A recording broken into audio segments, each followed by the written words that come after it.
Kita ke Kabupaten Maluku Tenggara, Tribuners, ada tradisi Bameti bersama di VPMK, ratusan masyarakat pada Tiohoy Disuk.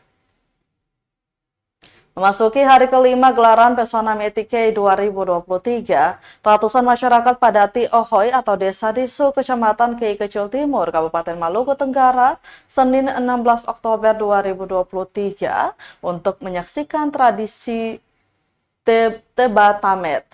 Tebatamet atau Bameti dalam sebutan lokal Maluku merupakan kegiatan menangkap ikan yang terperangkap di karang saat air laut surut.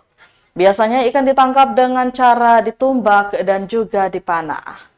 Pantauan tribunambo.com sekitar pukul 11.46 waktu Indonesia Timur di lokasi, terlihat ratusan orang memadati tempat kegiatan yang dipasang tenan putih. Tak hanya orang dewasa, remaja, dan anak-anak juga bersukaria menangkap ikan.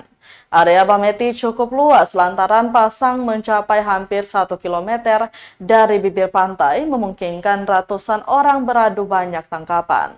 Ikan bubara, baronang, dan jenis ikan karang berhasil dibawa pulang warga dari tradisi tersebut.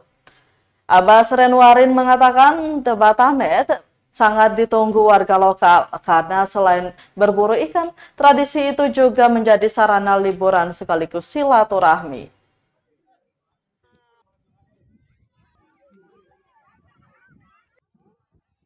Download Tribun X sekarang, menghadirkan lokal menjadi Indonesia.